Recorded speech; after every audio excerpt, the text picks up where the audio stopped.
Hello students, welcome back to Mangla tutorials. मैं महेंद्र मंगला। तो आज हम करेंगे journal entries class 11th CBSE and for ISC both. तो इस चैप्टर का एक वीडियो मैंने ऑलरेडी अपने चैनल पे डाला हुआ है। उसमें मैंने डिस्कस किया है कि हमारे रूल्स क्या होते हैं, गोल्डन रूल्स, जिसमें हम बोलते हैं कि भी 3 टाइप के अकाउंट होते हैं, पर्सनल, रियल एंड नॉमिनल। वो वीडियो आप देख सकते हैं, वो बेसिक अंडरस्टैंडिंग के लिए रहेगा इस पर्टिकुलर चैप्टर के लिए। थोड़ा मैं ब्रीफ कर देता हूं। हमारे 3 टाइप के अकाउंट होते हैं, पर्सनल, रियल एंड नॉमिनल। इनको पहचानना काफी आसान है। किसी पर्सन का नाम, किसी कंपनी का नाम, किसी बैंक का नाम, वो पर्सनल अकाउंट है। और पर्सनल का रूल क्या होता है? Debit the receiver, credit the giver. But अगर मैं बात करता हूं रियल अकाउंट की, तो रियल अकाउंट कहता है debit what comes in, credit what goes out. सारी टेंजिबल और इंटेंजिबल एसेट्स इसमें आती हैं। तो जो टर्मिनोलॉजी है, टेंजिबल एसेट्स क्या है, इंटेंजिबल एसेट्स क्या है, वो वीडियो भी मैंने already basic terminology of accountancy, वो वीडियो भी मैंने अपलोड किया हुआ है, वहां पे आप इसको देख सकते हैं। तो जितनी भी टेंजिबल और इंटेंजिबल एसेट्स होती हैं, तो उसके लिए हम बात करते हैं रियल अकाउंट की। जैसे कैश हो गया, वो रियल है। आपका land, building, plant, machinery, furniture, fixtures, they all are real. तो रूल क्या रहेगा? Debit what comes in, credit what goes out. तो डेबिट एंड क्रेडिट कुछ नहीं है, एक्सचेंज सिंबल है। डेबिट का मीनिंग अलग अलग अकाउंट में अलग अलग है। अगर पर्सनल अकाउंट है तो डेबिट रिसीवर है, क्रेडिट गिवर है। अगर रियल अकाउंट है तो डेबिट व्हाट कम्स इन है, क्रेडिट व्हाट गोज आउट है। और अगर नॉमिनल अकाउंट है, आप यहाँ नॉमिनल अकाउंट क्या होता है? नॉमिनल अकाउंट होता है आइदर एक्सपेंसेस और लॉसेस, इनकम और गेन्स। तो अगर नॉमिनल अकाउंट है, जैसे सैलरी पेड, तो नॉमिनल अकाउंट है। या कमीशन रिसीव्ड, नॉमिनल अकाउंट है। कमीशन पेड, नॉमिनल अकाउंट है। वेजेस पेड, नॉमिनल अकाउंट है। ठीक है। रेंट पेड, नॉमिनल अकाउंट है। रेंट रिसीव्ड, नॉमिनल अकाउंट है। तो जितने भी एक्सपेंसेस, लॉसेज हैं, इनकम गेन्स है, वो नॉमिनल अकाउंट है। उसका रूल क्या है? Debit the expenses, credit the income and gains. तो डेबिट ऑल एक्सपेंसेस लॉसेज, जितने भी एक्सपेंसेस लॉसेज है वो डेबिट, और जितनी भी इनकम और गेन है वो क्रेडिट। तो वो मैंने ऑलरेडी अपने पिछले वीडियो में अपलोड किया हुआ है। तो आज मैं डिस्कस करूंगा डिफरेंट जर्नल एंट्रीज, किस तरीके से मैं बहुत इजीली जर्नल एंट्रीज को बना सकता हूं। ठीक है। तो सबसे बेसिक जर्नल एंट्री बनती है, जैसे started business with cash, started business with cash. अब आपने कैश से बिजनेस स्टार्ट किया, तो यहां पे 2 अकाउंट इन्वॉल्व हैं, one is cash and one is capital. देखिए, जब भी बिजनेस स्टार्ट होगा तो इसका मतलब है कि पैसा बिजनेस में लगाया गया, तो that is what called capital. और कैपिटल कौन सा अकाउंट है? पर्सनल। कौन सा अकाउंट है? पर्सनल। और कैश कौन सा है आपका? रियल। तो रियल का रूल क्या है? डेबिट व्हाट कम्स इन। तो कैश आ रहा है, जा रहा है, ये कम्स इन है, कम्स इन। रियल अकाउंट है, कम्स इन है, तो वो क्या होगा? डेबिट होगा। और आपका ये पर्सनल है, वो गिवर है, जो ओनर है वो गिवर है, तो गिवर है तो क्या होगा? क्रेडिट।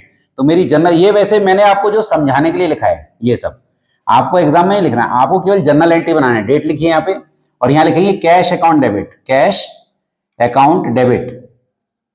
यहाँ डीआर, डेबिट को शॉर्ट फॉर्म में बोलते हैं डीआर, डेबिट टू। अब यहाँ टू जो लिखेंगे, थोड़ा सा स्पेस लेके लिखेंगे, टू कैपिटल। ठीक है, टू कैपिटल। तो यहां पे जब हम लिखेंगे, मान लीजिए जो बिजनेस स्टार्ट हुआ वो 2 लाख रुपीज से हुआ, तो आपको क्या करना है? 2 लाख एक बार यहां लिखना है, और एक बार 2 लाख आपको यहां कैपिटल के सामने लिखना है। तो debit will always be equal to credit. और यहां पे हम नरेशन लिखेंगे, ये जो ब्रैकेट में लिखते हैं इसको नरेशन बोलते हैं। तो जो आपका वहां पे क्वेश्चन में लिखा हुआ ट्रांजेक्शन, उसी को आप यहां पर लिख सकते हैं, started business with cash, started business with cash. अब आपने कहा सर एक बात और बता दीजिए, आपने जो बिजनेस स्टार्ट किया वो अगर कैश से स्टार्ट किया तो कैश टू कैपिटल है, अगर हमने चेक से स्टार्ट किया तो आप कैश की जगह क्या लिख देंगे? Bank to capital. आपने कहा सर एक बात और बता दीजिए कि थोड़ा हमने कैश भी लगाया बिजनेस में, थोड़ा बैंक भी लगाया, तब हमारी एंट्री बनी cash account debit, bank account debit to capital. उस कैपिटल में दोनों का टोटल लिख देंगे। आपने कहा सर एक बात और बता दीजिए कि हम फर्नीचर भी लाए थे बिजनेस में, तो हमारी एंट्री बन जाएगी cash account debit, bank account debit, furniture account debit to capital. तो इस एंट्री को कई तरीके से बनाया जा सकता है। एक और पॉइंट मैं आपसे डिस्कस करना चाहूंगा, जैसे क्वेश्चन में लिखा है कि जो ऑनर है उसने अपना पर्सनल कंप्यूटर लॉस पे बेच दिया, 50,000 का कंप्यूटर ऑनर ने 40,000 में बेच दिया, और वो पैसा बिजनेस में लगा दिया, तो उसकी जर्नल एंट्री क्या बनेगी? उसकी भी एंट्री कैश टू कैपिटल बनेगी, पर कितनी बनेगी? 50, 40 या 10,000? दिस विल बी 40,000, क्योंकि 50,000 की चीज उसने 40,000 में बेची, हमें उससे क्या? वो उसकी पर्सनल लॉस है, वो बिजनेस का लॉस नहीं है। अब उसने वो 40,000 बिजनेस में लगाया, तो बिजनेस में कितना पैसा आया 40,000, तो एंट्री में नहीं, कैश टू कैपिटल 40,000, ठीक है। 50 का था, 10,000 के लॉस में बेचा, हमें उससे मतलब नहीं है। या अपने उसने पर्सनल ऑर्नामेंट, जो घर के जो घरेलू जो जेवर थे उनको बेचकर जो पैसा बिजनेस में लगा दिया, तो वो भी कैश टू कैपिटल ही है, ठीक है, डन। प्रॉफिट में बेचते हैं, मान लो 50,000 का कंप्यूटर उसने 60,000 में बेचा और उस पैसे को बिजनेस में लगा दिया, तब भी हमारी एंट्री कैश टू कैपिटल ही रहेगी, पर क्या रहेगी 60,000, डन। ये वाला पॉइंट मैंने क्लियर कर दिया आपको। नेक्स्ट हमारा पॉइंट आता है परचेज गुड्स। परचेज गुड्स, अब यहां गुड्स क्या है, this is very important. Goods का मतलब होता है जिस चीज में हम डील कर रहे हैं, जिस चीज में हम क्या कर रहे हैं, डील कर रहे हैं, उसको क्या बोलते हैं हम, गुड्स। क्या बोलते हैं, गुड्स। तो जैसे मान लीजिए मेरा काम फर्नीचर का है, तो मैं फर्नीचर खरीदूंगा फिर बेचूंगा, खरीदूंगा बेचूंगा, तो मैं फर्नीचर खरीद बेच रहा हूं, तो आई विल नॉट से it furniture, I will say it goods. तो whenever it is written in the question के गुड्स परचेज या गुड्स सोल्ड, तो you will say it is purchase. तो जब भी हम गुड खरीदेंगे तो परचेज बोलेंगे, गुड्स को बेचेंगे तो सेल बोलेंगे, ठीक है, डन। तो जब भी हम गुड्स खरीदेंगे तो हमारे पास दो अकाउंट अफेक्ट हो रहे हैं, one is purchase and one is cash. अब परचेज क्या है, वो नॉमिनल अकाउंट है, वो एक्सपेंस है, और एक्सपेंस है वो नॉमिनल अकाउंट है। कौन सा है, नॉमिनल अकाउंट। और नॉमिनल अकाउंट कहता है डेबिट ऑल एक्सपेंसेस। और आपका कैश जो है वो है आपका रियल अकाउंट, मतलब वो टेंजिबल है और वो गोज आउट है, जा रहा है बाहर, क्योंकि जब हम खरीदेंगे तो पैसा जाएगा, तो गोज आउट है तो क्या हो जाएगा, क्रेडिट। तो मेरी जर्नल एंट्री क्या बनने वाली है यहाँ पे, purchase account debit, purchase account debit to cash account. मान लीजिए हमने खरीदा ये 40,000 रुपीज का, डन। तो आपको 40,000 यहां भी लिखना है और 40,000 यहां भी लिखना है, याद रखिएगा। तो जब भी हम गुड्स खरीदेंगे फॉर कैश, तो यहां पे लिखेंगे goods purchase for cash, goods purchase for cash. अच्छा, आपने कहा सर एक बात बताइए, अगर हम गुड्स खरीदते हैं फॉर बाय चेक, तो हमारी एंट्री बन जाएगी परचेज टू बैंक। आपने कहा सर थोड़ा पैसा कैश दे रहे हैं, थोड़ा चेक से भी दे रहे हैं, तो टू कैश भी आएगा, टू बैंक भी आएगा, टू कैश भी आएगा, टू बैंक भी आएगा, याद रखिएगा, डन। अच्छा, उसके बाद पॉइंट आता है कि आपने कहा सर अगर हम गुड्स को खरीद रहे हैं पर हमने उधार खरीदा, तब क्या करेंगे हम। मान लीजिए हम लिखते हैं कि हमने जो गुड्स खरीदा वो किससे खरीदा। अच्छा, क्वेश्चन में लिखा है गुड्स, बॉट गुड्स, यही एंट्री है। या फिर लिखा है bought purchase goods for cash, purchase goods for cash, तब भी यही एंट्री है। या फिर लिखा है purchase goods from mister A for cash, तब भी यही एंट्री है, ध्यान रखिएगा इस बात को। अगर लिखा है परचेज गुड्स तब भी यही एंट्री है, परचेज गुड्स फॉर कैश तब भी यही एंट्री है, purchase goods from mister A for cash, ये फॉर कैश होना जरूरी है, फॉर कैश तब भी यही एंट्री है। बट अगर लिख दिया जाए परचेज गुड्स फ्रॉम ए, अगर लिख दिया जाए purchase goods from A, okay. या फिर और ये लिखा है purchase goods from A on credit, credit का मतलब उधार। या फिर लिखा है परचेज गुड्स ऑन क्रेडिट,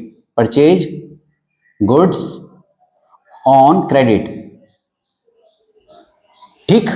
तो उस केस में आपको एंट्री बनानी है परचेज गुड्स फॉर कैश नहीं करना। आप क्या करोगे, आप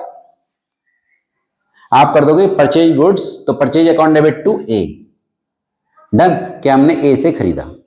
तो ये पॉइंट क्लियर हो गया, जब भी हम गुड्स खरीदेंगे तो परचेज अकाउंट डेबिट होगा ही होगा।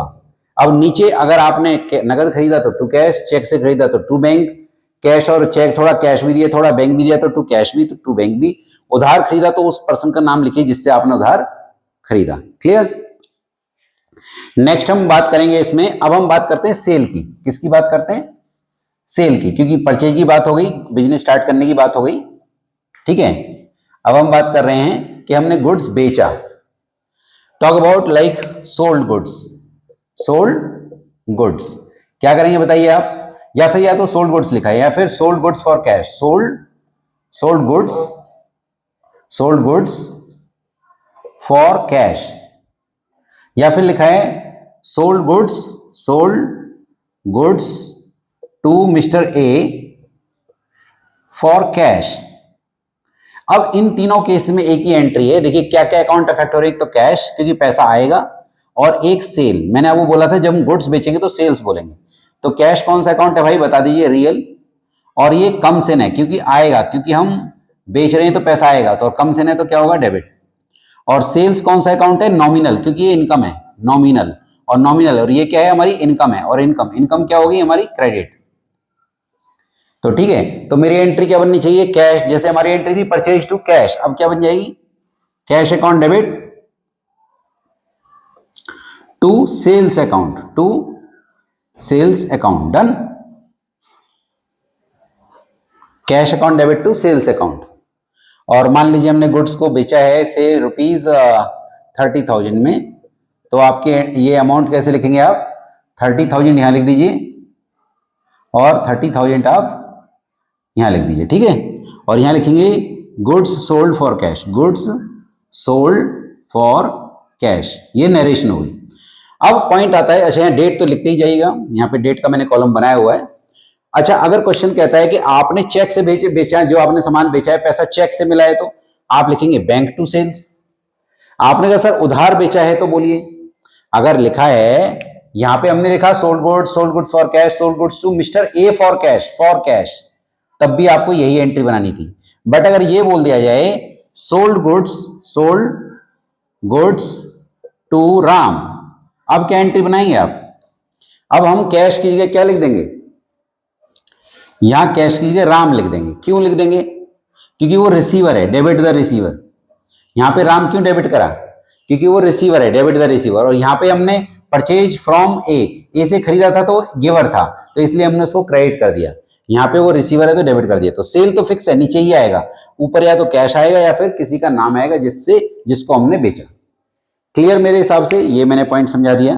अब हम नेक्स्ट चल रहे हैं कुछ और जर्नल एंट्रीज की तरफ।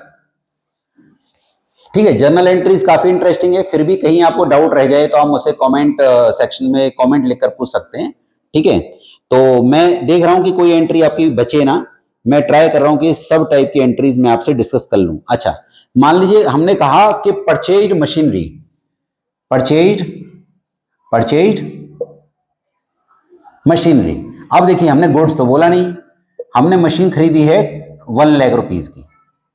अब कहीं लिखा है कि हमने गुड खरीदा नहीं, तो इसका मतलब मशीन को मशीन ही बोलेंगे, या इसका मतलब वो हमारा गुड नहीं है, पहली बात। तो मशीन कौन सा अकाउंट है। अच्छा, एक और बात, यहां पे ये नहीं लिखा कि पैसा गया या नहीं गया, तो मान लीजिए गया, तो अगर लिखा हो परचेज मशीनरी या फिर लिखा हो और purchase machinery for cash, purchase machinery for cash, तब भी यही एंट्री बनेगी। क्या एंट्री बनेगी, दो अकाउंट अफेक्ट हो रहे हैं, तो मशीनरी, और मशीनरी कौन सा अकाउंट है, रियल, क्योंकि टेंजिबल एसेट है, और वो कम्स इन, और वो क्या हो जाएगा, डेबिट। और कैश रियल अकाउंट है, और रियल अकाउंट है तो, और वो आ रहा है जा रहा है, गोज आउट है, तो वो क्या हो जाएगा, क्रेडिट।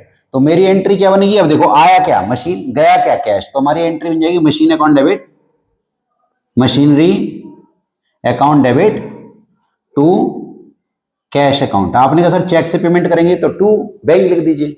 आपने कहा सर उधार खरीदी मशीन, हमने मोहन एंड सन्स से खरीदी, तो क्या एंट्री बन जाएगी, machinery account debit to Mohan and sons, क्योंकि मोहन एंड सन्स क्या है, वो गिवर है। तो ये याद रखिए, मशीन यहां फिक्स हो गया, मशीन खरीदी, नीचे आपने पेमेंट कर दी कैश से, तो टू कैश, चेक से करी तो टू बैंक। अगर हम कहते हैं कि भी हमने जो उधार खरीदा है, तो उस पार्टी का नाम लिखिए जिससे उधार खरीदा है। क्लियर। आपने कहा सर ये तो मशीन खरीदी है, अगर मशीन बेची होती तो, अगर मशीन बेची होती तो उस केस में उल्टा कर दीजिए, मशीन बेचने से पैसा आएगा, तो मेरी एंट्री कैश टू सेल होती है, अब कैश टू मशीन हो जाएगी। क्या हो जाएगी, कैश टू मशीन, क्योंकि कैश आ रहा है। अच्छा, एक बात याद रखिए, जब भी आप जर्नल एंट्री बनाते हैं तो कैश को तो बहुत ध्यान समझिए, कैश है बैंक को, अगर आए तो डेबिट करना है, जाए तो क्रेडिट करना है। मैक्सिमम एंट्रीज में कैश तो आ ही जाता है, एक्सपेंसेस आ जाते हैं तो एक्सपेंसेस हमेशा डेबिट होंगे, जैसे salary paid salary to cash, wages paid wages to cash. चलिए एक एक्सपेंस की एंट्री बना लेते हैं। मान लीजिए हम कहते हैं हमने वेजेस पे करा, तो क्या एंट्री बनाओगे बताइए आप, wages account debit to cash account. आपने कहा सर ये आपने डेबिट क्यों करा, क्योंकि वो नॉमिनल अकाउंट है, क्योंकि वो एक्सपेंस है, और कैश को क्रेडिट क्यों किया, क्योंकि कैश जा रहा है। आपने कहा सर वेजेस पे करने की एंट्री वेजेस टू कैश है, अगर सैलरी पे करी तो क्या लिखेंगे, सैलरी टू कैश। अगर आपने कहा सर रेंट पे करा तो रेंट टू कैश। आपने कहा सर स्टेशनरी पे करी तो stationery account debit to cash. अगर आपने कहा सर पोस्टेज एक्सपेंसेस पे करे तो postal expenses account debit to cash. आपने कहा सर एडवर्टाइजमेंट एक्सपेंसेस पे करे तो एडवर्टाइजमेंट एक्सपेंसेस टू कैश। तो बहुत सारी एंट्रीज तो यहीं से निकल आएंगी। जितने भी एक्सपेंसेस आपको दिखाई देते हैं तो आप एंट्री क्या करोगे, एक्सपेंस का नाम लिखिए और टू कैश। आपने कहा सर अगर रेंट रिसीव्ड हुआ तो, अगर रेंट रिसीव्ड हुआ तो क्या करोगे बताओ। अब कैश तो डेबिट होगा, क्यों, क्योंकि कैश आ रहा है, क्योंकि जब रेंट रिसीव हो रहा है, रिसीव की बात कर रहा है तो पैसा आ रहा है, तो cash account debit to rent. अब आपने कहा रेंट को क्रेडिट क्यों करा, क्योंकि वो रेंट मिला है, रेंट रिसीव्ड। अगर मिलेगा तो वो इनकम है। मैं रिपीट कर देता हूं, अगर रेंट मिला है तो क्या मानी जाएगी, इनकम। तो हमारी एंट्री क्या बन जाएगी, कैश टू रेंट रिसीव्ड। और आपने कहा सर रेंट पे करा तो rent to cash, rent to cash. ठीक है जी। अच्छा, अब मैं कुछ और एंट्रीज डिस्कस करता हूं आप लोगों के साथ, क्योंकि एंट्रीज तो काफी सारी हैं, बट वन बाय वन मैं डिस्कस कर रहा हूं। अगर कुछ एंट्रीज बचेंगी तो फिर अगले लेक्चर में मैं डिस्कस करूंगा आप लोगों के साथ। तो ये चैप्टर बहुत इंटरेस्टिंग है, फिर भी कहीं कोई डाउट रहे तो आप पूछ सकते हैं। जैसे फॉर एग्जांपल हम बात करते हैं, काफी इंपॉर्टेंट एंट्री मानी जाती है डिस्काउंट की। मान लीजिए हम कहते हैं purchase goods for ₹10,000 at 10% trade discount and 2% cash discount. अच्छा, ट्रेड डिस्काउंट और कैश डिस्काउंट में क्या डिफरेंस है। ट्रेड डिस्काउंट होता है बल्क परचेजेस के ऊपर, और ट्रेड डिस्काउंट को हम लेस कर देते हैं, लिखते नहीं है। कैश डिस्काउंट को लेस भी करते हैं, लिखते भी हैं। तो अब क्या होगा, मान लीजिए हमारा गुड्स कितने का था बताइए, 10,000 का, less trade discount. Trade discount कितना, 10%, दैट इज 1,000, हमने लेस कर दिया तो कितना बचा, 9,000। अब क्या करेंगे आप, उस 9,000 पे से less cash discount, cash discount कितना है, 2%, तो 2% कितना आएगा, 180। इसे भी लेस कर दीजिए तो कितना आएगा, 8,820। ठीक है। तो अब इसकी एंट्री क्या बनेगी, पहली बात तो मैंने आपको बताया ट्रेड डिस्काउंट को लिखते नहीं, लेस कर देते हैं, लिखते नहीं, तो ऊपर वाला हिस्सा तो भूल जाइए। तो मेरी एंट्री क्या बनेगी, परचेज अकाउंट डेबिट। क्या बनेगी बताइए, परचेज अकाउंट डेबिट। आपने कहा परचेज को डेबिट क्यों करा, क्योंकि वो एक्सपेंस है, नॉमिनल अकाउंट है, और पैसा आ रहा है जा रहा है, परचेज करने पैसा जाता है, तो क्या लिखेंगे, परचेज टू कैश अकाउंट। और आपको डिस्काउंट हमें मिल रहा है या दे रहे हैं, जब भी हम गुड्स खरीदते हैं तो हमको डिस्काउंट मिलता है, तो वो हमारी इनकम है। तो purchase account debit to cash to discount received, to discount received account. अब अमाउंट कैसे आएंगे, देखिए हमने गुड खरीदा 9,000 का। आपने कहा सर क्या बात कर रहे हो, हमने तो भाई 10,000 का खरीदा था। मैंने अभी आपको बताया ट्रेड डिस्काउंट लेस कर देते हैं, लिखते नहीं है। कैश डिस्काउंट को लेस भी करते हैं, लिखते भी हैं। कैश डिस्काउंट क्यों दिया जाता है, कैश डिस्काउंट दिया जाता है ताकि अपोजिट पार्टी को हम मोटिवेट कर पाए कि वो जल्दी पेमेंट कर दें। हमने कहा कि विद इन 7 डेज पे करोगे तो 2% हम और कम कर देंगे, तो उसने अगर विद इन 7 डेज पेमेंट कर दी तो हमने 2% और डिस्काउंट दे दिया, तो that is what called cash discount. तो कैश डिस्काउंट को लेस भी करना है, लिखना भी है। ट्रेड डिस्काउंट को लेस करना है पर लिखना नहीं है। तो मैंने उसको 10,000 रुपए की परचेज माना ही नहीं। I haven't taken this particular purchase ₹10,000, I took it only 9,000।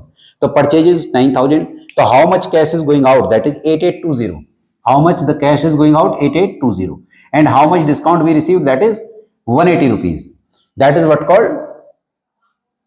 But अगर यही चीज परचेज गुड्स की बजाय सोल्ड गुड्स होती, सोल्ड गुड्स फॉर, ये लिखा होता sold goods for ₹10,000 and 10% trade discount, 2% cash discount, ये लिखा होता, तब मेरी एंट्री क्या बनती। अगर ये सोल्ड गुड्स होता तो बिल्कुल जो हम वर्किंग कर रहे हैं वर्किंग यही रहेगी, पहला पॉइंट। अगर ये परचेज है तो परचेज अकाउंट डेबिट लिख दिया। अगर ये सेल होती, बाकी यही होता, तब मेरी एंट्री क्या बन जाती, तब मेरी एंट्री बन जाती कैश अकाउंट डेबिट, क्योंकि बेचने से पैसा आता है। और कैश को तो मैंने बोला इसको पकड़ के रखिए, कैश को, अगर कैश आए तो डेबिट, जाए तो क्रेडिट। तो cash account debit, DR debit होता है। अच्छा, क्रेडिट हम वर्ड लिखते नहीं है, जैसे ही टू लगा वो क्रेडिट मान लिया जाएगा। मैं रिपीट कर रहा हूं, डीआर को डेबिट बोलते हैं और डीआर हमने लिख दिया, पर क्रेडिट हमने नहीं लिखा। जब हम टू लगाते हैं तो टू लगाने का मतलब वो क्रेडिट मान लिया गया, ठीक है, क्रेडिट और वर्ड लिखेंगे नहीं। अब क्या होगा, cash account debit, discount allowed account debit, discount allowed account debit, और to sales account, to sales account. अब आपने कहा सर जरा ये भी बता दीजिए कि भी नरेशन तो आप देखिए, नरेशन आप इसी को शॉर्ट करके लिख सकते हैं, goods purchase for cash and discount received, sold goods for cash and discount allowed. ठीक है, अमाउंट कितना आएगा आपके पास, कैश कितना आया 8820, डिस्काउंट आपने कितना दिया 180, और हमने कितने का सामान बेचा था 9000 का। याद रखिएगा जब भी हम सेल करते हैं, जब भी हम सेल करते हैं तो हम डिस्काउंट देते हैं, तो जब भी हम सेल करते वक्त डिस्काउंट देते हैं वो हमारा नुकसान है, और जब भी परचेज करते वक्त हमको डिस्काउंट मिलता है तो वो हमारी इनकम है, तो इनकम क्रेडिट हो गई। तो यहां पे ये कैश कौन सा अकाउंट हो गया, रियल, और रियल का रूल है comes in debit goes out credit, क्योंकि कैश आ रहा है। डिस्काउंट कौन सा अकाउंट है, नॉमिनल, नॉमिनल है, और नॉमिनल कहता है एक्सपेंसेस डेबिट होंगे, इनकम क्रेडिट होगी, क्योंकि हम डिस्काउंट दे रहे हैं तो एक्सपेंस है, और ये कम्स इन है, क्या है, कम्स इन, और ये क्या है हमारा एक्सपेंस, और सेल क्या है हमारी, सेल भी नॉमिनल अकाउंट है, कौन सा अकाउंट है, नॉमिनल, और ये हमारी इनकम है, तो इनकम क्या हो जाती है, क्रेडिट। तो ये ऐसे लिखना नहीं है, ये मैंने आपको नॉलेज के लिए समझाया है। ठीक है, अब यहां पे ये भी पॉइंट आ सकता है, अगर आपने कहा सर डिस्काउंट अगर हम गुड्स को उधार खरीदते हैं तो कैश नहीं आएगा, नाम आ जाएगा। ठीक है, नेक्स्ट अगला मैं टॉपिक डिस्कस कर रहा हूं यहां पे रिलेटेड टू ड्राइंग्स। आप जानते हैं ड्राइंग्स क्या होता है, ड्राइंग्स में टर्मिनोलॉजी में मैंने एक वीडियो डाला हुआ है कि टर्मिनोलॉजी क्या है, उसके अंदर मैंने डिस्कस किया कि ड्राइंग्स क्या होता है। ड्राइंग्स होता है जब ऑनर पर्सनल यूज के लिए या तो कैश निकाल लेता है या गुड्स निकाल लेता है बिजनेस में से, तो उसको हम क्या बोलते हैं, ड्राइंग्स, पर्सनल यूज के लिए निकाला हुआ है। ठीक है जी, तो हमारी एंट्री बनेगी drawings account debit, drawings account debit to, अगर उसने कैश निकाला पर्सनल यूज के लिए तो कैश, अगर उसने चेक से पैसा निकाला पर्सनल यूज के लिए तो टू बैंक, अगर उसने गुड्स निकाला तो लिखेंगे टू परचेज, और आपने सर वो मशीन उठा के ले जाए पर्सनल यूज के लिए तो टू मशीन, वो फर्नीचर उठा के ले जाए पर्सनल यूज के लिए तो टू फर्नीचर। मतलब ड्राइंग्स ऊपर फिक्स है, मैंने फिर रिपीट कर रहा हूं, ड्राइंग्स ऊपर फिक्स है, ड्राइंग्स ऊपर फिक्स है डेबिट में, पर नीचे हमें वो लिखना है जो वो लेकर चला गया। ठीक है, मैं रिपीट कर देता हूं, ड्राइंग्स ऊपर फिक्स है, वो जो लेकर चला गया वो नीचे आएगा, कैश ले गया तो टू कैश, चेक से निकल के ले गया पर्सनल यूज के लिए ऑनर तो टू बैंक, और अगर वो गुड्स लेके चला गया पर्सनल यूज के लिए तो टू परचेज। क्लियर है, दैट इज ड्राइंग्स। अच्छा, इसके अलावा मैं बात करूंगा, इसके अलावा हमारी बैंकिंग एंट्रीज हैं। अब ये देखिएगा, बैंकिंग एंट्रीज काफी इंपॉर्टेंट मानी जाती हैं। बैंकिंग एंट्री है जैसे मान लीजिए हम कहते हैं deposited money into bank, deposited money into bank, तो क्या एंट्री बनाओगे आप, bank account debit to cash, bank account debit to cash account. आपने कहा सर जरा समझा दीजिए, देखिए एक बेसिक सिस्टम समझिए, अगर आप बैंक में पैसा जमा करोगे तो आएगा क्या, बैंक बढ़ जाएगा। देखो बैंक जो है बैंक में पैसे जमा करने से बढ़ जाएगा, और कैश क्या हो जाएगा, कैश घट जाएगा, तो जो बढ़ जाएगा वो डेबिट हो जाएगा, बैंक अकाउंट डेबिट, और जो घट जाएगा वो क्रेडिट। मैंने बोला था जो कैश के साथ हम बिल्कुल फिक्स रखेंगे, कैश बढ़े, कैश आए तो डेबिट, जाए तो क्रेडिट, तो यहाँ कैश जा रहा है तो टू कैश फिक्स है हमारा, तो बैंक टू कैश। आपने कहा सर इसका उल्टा करिए जरा, withdrawn money from bank, withdrawn का मतलब ड्राइंग्स नहीं होता, विड्रॉन मतलब ड्रॉ किया, अगर पर्सनल यूज के लिए ऑनर ने किया तभी ड्राइंग्स बोलेंगे, जब लिखा हो ना ऑनर ने पर्सनल यूज के लिए निकाला, money withdrawn by the owner for personal use, तब वो ड्राइंग्स माना जाएगा। अभी मैं पर्सनल यूज वर्ड नहीं बोल रहा हूं, मैं बोल रहा हूं विड्रॉन फ्रॉम बैंक, वो ऑफिस यूज के लिए भी हो सकता है, विड्रॉन मनी फ्रॉम बैंक। अब यहां कहीं नहीं लिखा पर्सनल यूज है तो ये ड्राइंग्स नहीं है, तो बैंक से पैसा निकाला तो क्या बढ़ जाएगा, कैश, और बैंक क्या हो जाएगा, बैंक घट जाएगा, तो क्या एंट्री बनेगी बताइए, इसका उल्टा कर दीजिए। अब अगर बैंक से पैसा निकालोगे तो कैश आ रहा है, तो आ रहा है तो cash account debit, cash account debit to bank account. ठीक, क्लियर हो गया। अच्छा, इसके अलावा हम बात कर सकते हैं कि हमने, ध्यान से समझिएगा, अब जो एंट्री है काफी इंपॉर्टेंट है कि अगर, अच्छा मान लीजिए मैंने रेंट पे करा by cheque, rent paid by cheque, तो क्या एंट्री बन जाएगी, rent to bank, rent account debit to bank. आपने कहा ये एंट्री क्यों बनी, क्योंकि रेंट हमारा एक्सपेंस है, एक्सपेंस डेबिट होता है, और हमने पेमेंट चेक से कराया तो चेक घट गया, मतलब बैंक घट गया, तो रेंट टू बैंक। क्लियर। अच्छा नेक्स्ट है, अब हम बात करेंगे चेक की। चेक रिसीव्ड, चेक रिसीव्ड, ये ध्यान से सुनिएगा, ये बहुत इंपॉर्टेंट है, बच्चों को ये समझ में नहीं आता है, बहुत ज्यादा इंपॉर्टेंट है, ध्यान सुनिएगा। Check received and from Ram and deposited into bank same day. तो हमारी एंट्री क्या बनेगी, हमारे पास पैसा क्या आया, बैंक आया, हमारा बैंक बढ़ गया, तो बैंक अकाउंट डेबिट, क्योंकि वो चेक हमने सेम डे बैंक में जमा कर दिया, बैंक अकाउंट डेबिट। और बैंक हमारा बढ़ गया है तो बैंक आया, तो बैंक डेबिट टू राम। तो राम क्या है, वो गिवर है, तो बैंक टू राम हमारी एंट्री बनी। Done, clear. अच्छा, अगर इसी में मैं ये बोलूं कि वो सेम डे बैंक में नहीं गया, चेक रिसीव्ड फ्रॉम राम ₹5000। फिर अगली लाइन में लिखा है चेक रिसीव्ड, ये मान लो 3 अप्रैल को है, 3 अप्रैल को ये एंट्री बनी, चेक रिसीव्ड फ्रॉम राम। और 4 अप्रैल को लिखा है check received from Ram deposited into bank next day. अब ये इंपॉर्टेंट हो जाएगा। अब यहां पर एज पर सीबीएसई में बता रहा हूं, फिर मैं एज पर आईएसई बताऊंगा। एज पर सीबीएसई यहां पे अलग है रूल और एज पर आईएसई अलग है, सुनिएगा।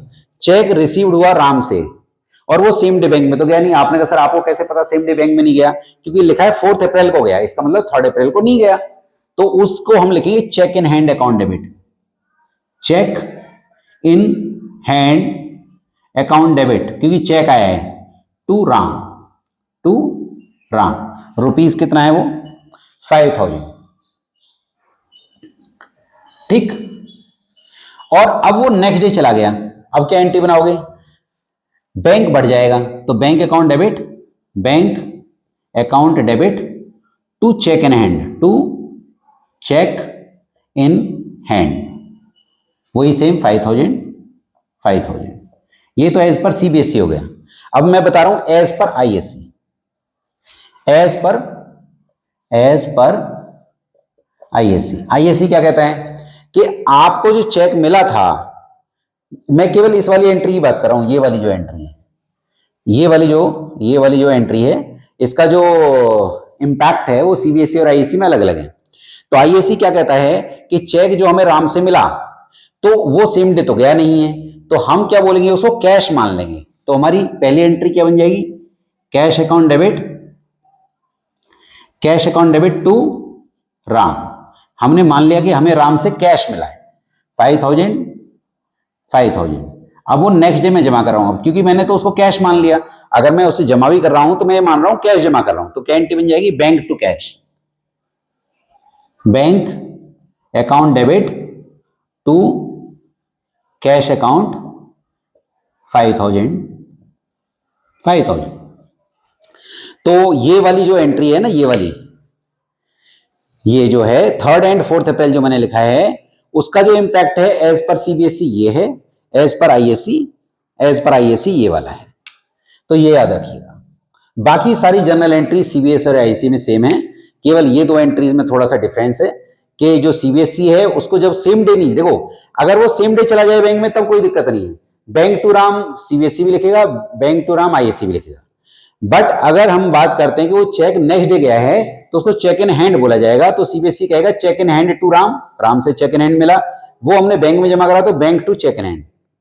बट आईएससी कहता है कि हम उस चेक को कैश मान लेते हैं, तो कैश टू राम, जब नेक्स्ट डे जमा करा तो बैंक टू कैश। क्लियर हो गया अभी ये, ठीक है। नेक्स्ट हमारा है इसी में, मैं इसको इरेज कर रहा हूं, ठीक है, अगर आप फोटो लेना चाहें तो ले सकते हैं इसका, ठीक है। अच्छा, अब मैं नेक्स्ट इसमें इसी में बैंक से रिलेटेड कुछ और एंट्रीज डिस्कस कर रहा हूं, समझिएगा ध्यान से कि अगर चेक डिसऑनर हो जाता है तो क्या एंट्री बनाएंगे आप। अगर चेक डिसऑनर हो जाता है, जैसे मान लीजिए मेरी एंट्री बनी थी बैंक टू राम, इस एंट्री को उल्टा कर दीजिएगा, राम ऊपर और बैंक नीचे, अगर वो डिसऑनर हो जाता है तो। मैं रिपीट कर देता हूं, जैसे मेरी एंट्री बनी है बैंक टू राम, अब इसी एंट्री के बाद लिखा है कि राम का चेक डिसऑनर हो गया। डिसऑनर का मतलब है उसमें या तो साइन मैच नहीं हो रहे या बैंक में पैसे नहीं है, बैंक में पैसे आए नहीं, तो इसका मतलब ये हो जाएगा कि इस एंट्री को रिवर्स कर दीजिए, राम ऊपर आ जाएगा, बैंक नीचे आ जाएगा, रिवर्स कर दीजिए एंट्री को, ठीक है। अच्छा, अगर इसी में एक ये एंट्री बोल दी जाए कि वहां पे डिस्काउंट अलाउड वाली एंट्री हो और तब डिसऑनर हो जाए, तब क्या एंट्री बनेगी? ध्यान से समझिएगा मैं क्या बोल रहा हूं। मान लीजिए हमें एक चेक मिला और वो सेम डे बैंक में चला गया और हमने डिस्काउंट भी दिया था। मान लीजिए मेरी एंट्री क्या बनी? मेरी एंट्री बनी बैंक अकाउंट डेबिट,